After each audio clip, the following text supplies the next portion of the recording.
ഞാനിന്ന് രാവിലെ ആ വാർത്ത കണ്ടപ്പോൾ മൂക്കത്ത് വിരൽ വെക്കാൻ തോന്നി. ഏതെങ്കിലും ഒന്നുകിൽ വസ്തുത മനസ്സിലാക്കി റിപ്പോർട്ട് ചെയ്യണം. ഇനി അതല്ലെങ്കിൽ ബോധപൂർവമാണ് ചെയ്യുന്നതെങ്കിൽ മര്യാദയുടെ ഒരു കണികയെങ്കിലും അതിലുണ്ടാവണം. കാരണം കേട്ടാൽ എന്താ തോന്നുക, ആലപ്പുഴയിലെ ഡെപ്യൂട്ടി കമ്മീഷണറെ തെരഞ്ഞുപിടിച്ച് സ്ഥലം മാറ്റി ഈ കേസെടുത്തതിന്റെ പേരിൽ എന്നല്ലേ? 15 ഡെപ്യൂട്ടി കമ്മീഷണർമാരെയും 23 കമ്മീഷണർമാർ, ഈ 15 പേർക്ക് ഡെപ്യൂട്ടി കമ്മീഷണർമാരായും 23 പേർക്ക് അസിസ്റ്റന്റ് എക്സൈസ് കമ്മീഷണർമാരുമായിട്ടുള്ള പ്രൊമോഷൻ ട്രാൻസ്ഫറാണ് നടന്നത്. ആ പ്രൊമോഷൻ ട്രാൻസ്ഫർ DPC കൂടാൻ വൈകിയതുകൊണ്ടാണ് പ്രൊമോഷൻ വൈകിയത്. അല്ലെങ്കിൽ നേരത്തെ നടക്കുമായിരുന്നു, ഇതേ ട്രാൻസ്ഫർ നേരത്തെ നടക്കുമായിരുന്നു. DPC കൂടാൻ വൈകിയപ്പോൾ അത് വൈകി. ഈ കലണ്ടർ വർഷം നടപ്പാക്കേണ്ടതാണ്, അല്ലെങ്കിൽ വീണ്ടും DPCയിലേക്ക് പോകണം. അപ്പൊ അത് ഒഴിവാക്കാനാണ് ഇന്നലെ തന്നെ ഈ ഉത്തരവ് ഇറക്കിയത്. അപ്പൊ ഇതിനെ മറച്ചു വെച്ചുകൊണ്ടാണ് കണ്ടാൽ തോന്നുന്ന ഒരൊറ്റ ആളെ മാത്രം പിടിച്ച് ട്രാൻസ്ഫർ ചെയ്തു എന്നുള്ളതാണ്. എന്തിനു വേണ്ടിയാണ് ഇത്തരത്തിലുള്ള മാധ്യമ പ്രവർത്തനം നടത്തുന്നത് എനിക്ക് മനസ്സിലാവുന്നില്ല. ഇനിയിപ്പോൾ നമ്മൾ അതിലേക്ക് ആദ്യം പറഞ്ഞതിൻ്റെ സ്പിരിറ്റൊക്കെ പോവും. പക്ഷെ അത് മര്യാദയില്ലാത്ത മാധ്യമ പ്രവർത്തനത്തിന്റെ ഒടുവിലത്തെ ഉദാഹരണമായിട്ട് ഇത് പറയാൻ പറ്റും. ഞാൻ രാവിലെ ഈ വാർത്ത കണ്ട പന്തം വിട്ടു. ഇതൊരു പക്ഷേ 3-4 ദിവസം മുമ്പ് ഇറങ്ങുമായിരുന്നു. ഞാൻ ഇന്നലെ ഇവിടെ എത്തിയുള്ളൂ എന്നുള്ളത് കൊണ്ടാണത്. മന്ത്രി കണ്ട് അപ്രൂവ് ചെയ്യേണ്ടതാണല്ലോ ലിസ്റ്റ്. DPC കൂടി അംഗീകരിച്ച ലിസ്റ്റ് പ്രകാരം. അപ്പോൾ പ്രൊമോഷൻ വരുമ്പോൾ വേറെയും പല ആളുകളെ മാറ്റേണ്ടി വരും. അത്രയേ ഉണ്ടായിട്ടുള്ളൂ. വേറെ ഒരു തരത്തിലും ഇതിൽ ഒരു രാഷ്ട്രീയം ആരോപിക്കാനോ ഭരണപരമായ ഇടപെടൽ ആരോപിക്കാനോ കഴിയാതെ വന്നപ്പോൾ എന്നാൽ പിന്നെ ഇതെടുത്തിട്ടാവാം എന്ന് തീരുമാനിച്ചിരിക്കുകയാണ്. ഇതിലൊക്കെ ഒരു ദുരുദ്ദേശമാണ് വ്യക്തമാവുന്നത്. അത് പറയാതിരിക്കാൻ നിർവാഹമില്ല. വളരെ വളരെ ദുരുദ്ദേശത്തോടു കൂടിയിട്ടാണ് ഈ കാര്യങ്ങളൊക്കെ ചെയ്തുകൊണ്ടിരിക്കുന്നത്. എല്ലാത്തിനും ഒരു അതിരും പരിധിയും ഉണ്ട് എന്ന് ഇത് ചെയ്യുന്ന ആളുകൾ ഓർക്കുന്നത് നല്ലതാണ്.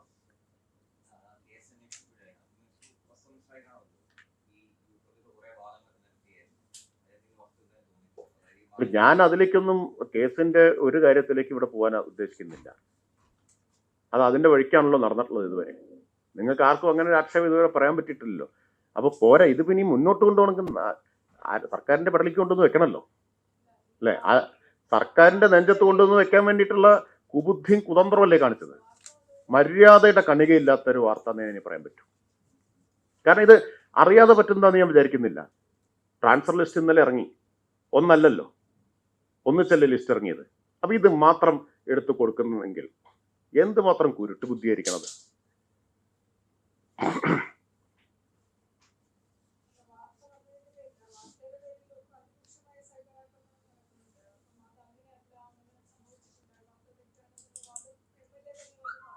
ഞാൻ കേസിന്റെ ഒരു മെറിറ്റിലേക്കും ഇപ്പൊ പോകുന്നില്ല. അത് അതിന്റെ വഴിക്ക് നടക്കട്ടെ. സൈബർ ആക്രമണത്തിന്റെ കാര്യമൊക്കെ നമ്മളെല്ലാം അതിന് ഇഷ്ടംപോലെ ഇരയായിട്ടുള്ള ആൾക്കാരാണ്. അതിപ്പോ ഇപ്പോൾ അതിൻ്റെ ഒരു പ്രശ്നം എന്താണെന്നറിയോ? ഓരോരുത്തർക്കും വരുമ്പോൾ മാത്രം അവർക്ക് പൊള്ളൂ. അങ്ങനെ കാണരുത് അത്തരം കാര്യങ്ങളെ.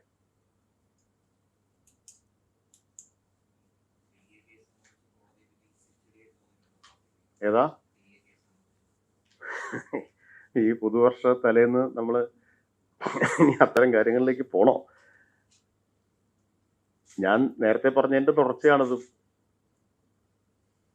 അതിനുശേഷം ഇത് കേട്ടാൽ തോന്നുക കേരളത്തിൽ ആകെ നടന്നൊരു രാഷ്ട്രീയ കൊലപാതകം അത് മാത്രമാണെന്നാണ്.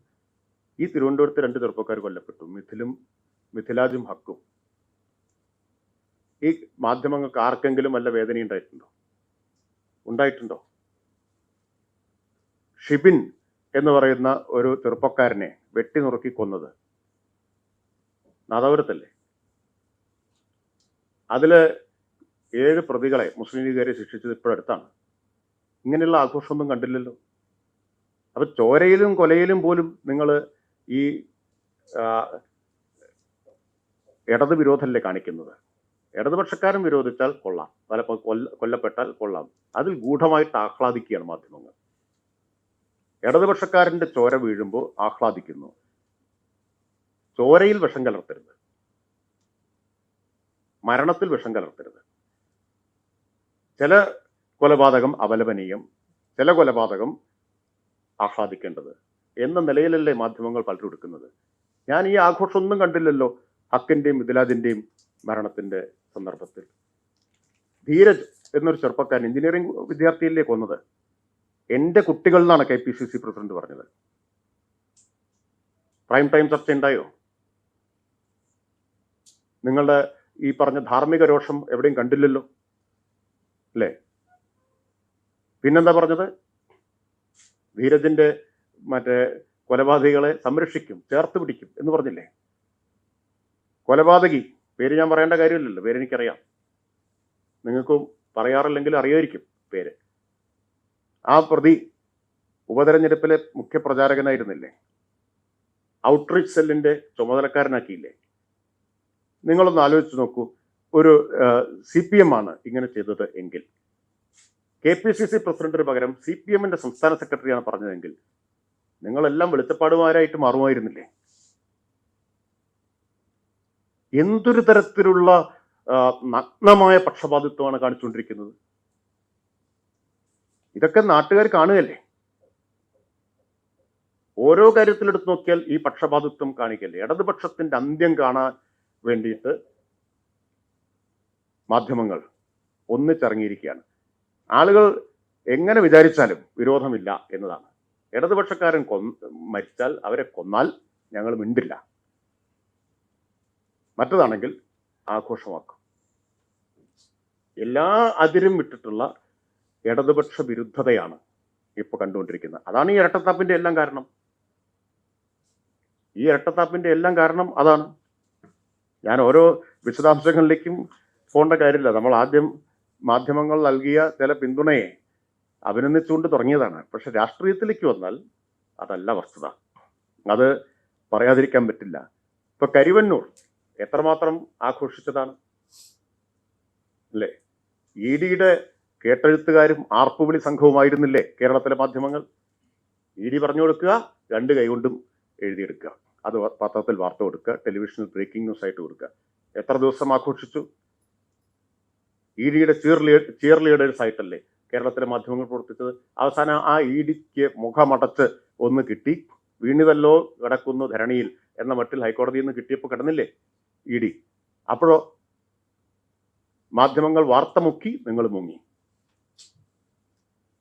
ഇങ്ങനെ ഇരട്ടത്താപ്പിന്റെ എത്രയെത്ര ഉദാഹരണങ്ങൾ ചൂണ്ടിക്കാണിക്കാം. ഇപ്പതാ ഈ വയനാട്ടിൽ DCC ട്രഷറർ മകനും ആത്മഹത്യ ചെയ്തില്ലേ? ഒരു വരി വാർത്ത നിങ്ങൾ ആരെങ്കിലും കൊടുത്തിട്ട് ഈ ചോദ്യമൊക്കെ ചോദിച്ചാൽ മറുപടി പറയാം. ഒരു വരി വാർത്ത കൊടുത്തോ? ഇങ്ങനെയാകുമായിരുന്നോ? CPMന്റെ ഏതെങ്കിലും ഒരു നേതാവാണ് ആത്മഹത്യ ചെയ്തത്, എന്നിട്ടൊരു MLAയുടെ പേരും ആത്മഹത്യ കുറിപ്പിൽ എഴുതി വെച്ചിട്ടുണ്ടെങ്കിൽ നിങ്ങളൊക്കെ ആഘോഷിക്കുമായിരുന്നത്. KPCCയുടെ ഒരു സെക്രട്ടറി വയനാട്ടിൽ ജയിലിൽ കിടക്കുന്നുണ്ട്. നാട്ടുകാർക്ക് ആർക്കെങ്കിലും അറിയോ? അറിയാത്തതിന് കടപ്പാട് ആരോടാ? നിങ്ങളോടാണ്. ഞാൻ നിങ്ങളെന്ന് പറഞ്ഞ വ്യക്തിപരമായിട്ടല്ല പറഞ്ഞു, മാധ്യമങ്ങളോടാണ് കടപ്പാട്. അത് പുറത്തറിയാതെ അതീവ രഹസ്യമായിട്ട് സൂക്ഷിച്ചതിൽ എബ്രഹാം KPCC ജനറൽ സെക്രട്ടറിക്ക് പകരം CPMന്റെ ഒരു ജില്ലാ സെക്രട്ടറിയാണ് കടന്നതെന്ന് വിചാരിക്കുക. ഇങ്ങനെയായിരിക്കുമോ നിങ്ങളത് കൈകാര്യം ചെയ്യുമായിരുന്നത്? ഉദാഹരണങ്ങൾ ധാരാളമുണ്ട്. തൽക്കാലം ഇപ്പോൾ നിർത്താൻ തോന്നുന്നു.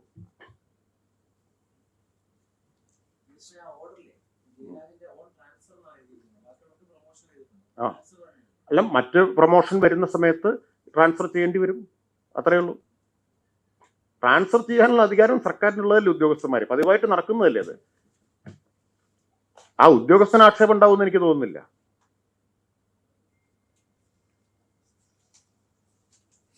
അല്ല, അത് നിങ്ങൾ എത്ര വേണമെങ്കിൽ ചകഞ്ഞ് നോക്കിക്കോളൂ. എത്ര ചകഞ്ഞാലും നിങ്ങൾ ഉദ്ദേശിക്കുന്നത് നടക്കില്ല. സർക്കാരിന്റെ സാധാരണ നടപടിക്രമം പാലിച്ചുകൊണ്ട് ചെയ്തിട്ടുള്ളൊരു കാര്യമാണ്. മാത്രമല്ല, നിങ്ങൾക്ക് ആർക്കും ഇതുവരെ ഒരു ആക്ഷേപം ഉണ്ടായിട്ടില്ലല്ലോ അത്തരം ഒരു കാര്യത്തിൽ ഇടപെടലുണ്ടായി എന്നുള്ളത്. എത്ര കാര്യക്ഷമമായും നീതിപൂർവകമായിട്ടും എക്സൈസ് പ്രവർത്തിച്ചു എന്നുള്ളതിൽ കാണിക്കേണ്ട. അത് അഭിനന്ദിക്കുന്നതിന് പകരം ഈ ക്ഷീരമുള്ളോർ അകിടിൻ ചുവട്ടിലും ചോര തന്നെ കൊതുകിന് കൗതുകം എന്ന് പറഞ്ഞില്ലേ?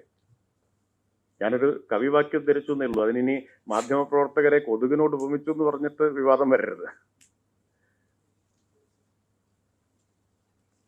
അതാണ് ഇതിൽ കാണിക്കുന്നത്. സത്യത്തിൽ ഞാൻ ചോദിക്കട്ടെ, എക്സൈസ് അക്കാര്യത്തിൽ ഒരു മാതൃകാപരമായ നടപടി സ്വീകരിച്ചു എന്ന അഭിനന്ദനമൊന്നും നിങ്ങളിൽ നിന്ന് ഞങ്ങൾ ആരും പ്രതീക്ഷിക്കുന്നില്ല. ഇടതുപക്ഷത്തിന് ഒരു അഭിനന്ദനവും കിട്ടില്ല എന്ന് ഞങ്ങൾക്കറിയാം. കല്ലേറ് മാത്രമേ കിട്ടൂ. അഭിനന്ദനം ആഗ്രഹിക്കുന്നില്ല.